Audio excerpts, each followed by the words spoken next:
I've been invited by Shimano and BMC to the sunny south of France to ride with their pro racer Titouan Carod, but also check out a pretty revolutionary cross-country bike. This is the BMC Fourstroke.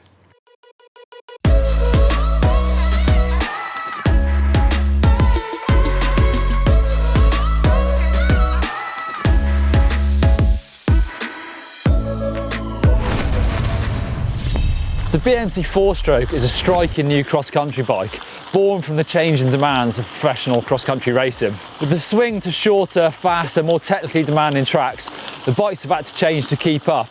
But is this one a big leap into the future and the shape of those lightest racing machines?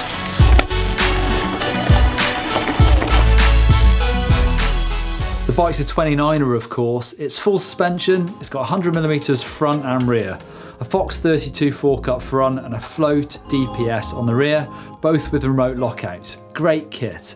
But what makes this bike so revolutionary? Well, look at it. It's got the angles and silhouette of a trail bike, not a cross-country whippet. A head angle of 67.5 puts it in the slacker end of the market for a cross-country bike. The medium bike comes with a 60mm stem. But this isn't an attempt to mellow out a cross-country race bike for the masses. This is a race machine used by the BMC team riders at World Cup XCO Racing.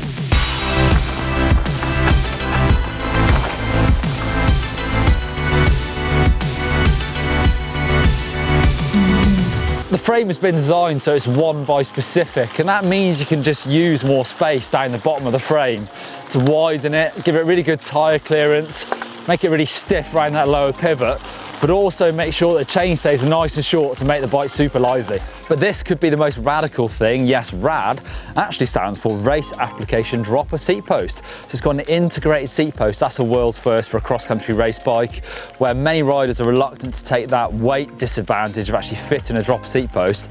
This weighs in at just 345 grams. So it's completely integrated in the bike. It doesn't actually look like a dropper seat post at all. It's an oval shape to make sure it doesn't move at all. That might also make it the world's first aero dropper seat post.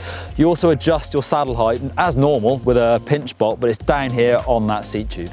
So what is the weight penalty? Well, the post weighs in at 345 grams. Compare that to a RockShox Reverb 560, or even the KS Lev carbon seat post still weighs in at 419 grams.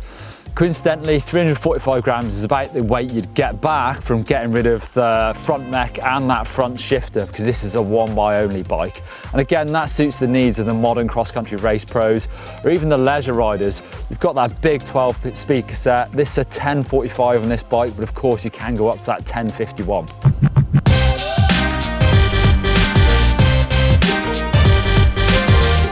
Full Shimano XTR group set on this bike, so we've got those new XTR brakes as well. Got the carbon levers up on the bars, and we've got those Ice Tech freezer rotors on the rear. Actually look quite different to the older ones. Also got that brand new rear mech, so you've got that big carbon cage and those 13-tooth jockey wheels. Also, don't forget that when you shift up to those lower gears, it backs off the spring tension on that mech, just to make sure those shifts are really nice and easy and smooth as well. 12-speed makes your bars just that bit cleaner and gives you the space for the dropper remote and the lockouts. The XTR cassette is made in 3 materials: aluminium at the top for the lowest gears, titanium in the middle, and steel at the bottom for the hardest wearing gears. It's got that Hyperglide Plus working both ways on the cassette, which means that the shifts are clean and quick, going both up and down. The bike comes with DT Swiss wheels. They're the XR 1501 spline wheel set. So we've got 25mm wide rims, but also those hubs, they've got the license to run those new XTR cassettes on, so only a couple of manufacturers have that. Premium carbon throughout, even this suspension linkage is carbon fibre, and that saves 40 grams of weight on the alloy alternative, but also gives a really stiff link for that APS rear suspension, to make sure this bike is compliant but also really pedalling efficient. And this is a bike that Titouan Carod actually rides all the time now. He doesn't ride a hardtail for any cross-country races.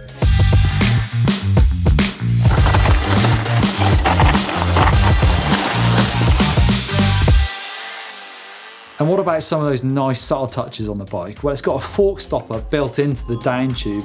That just stops any damage should your bar spin round, and it also contains the cable routing.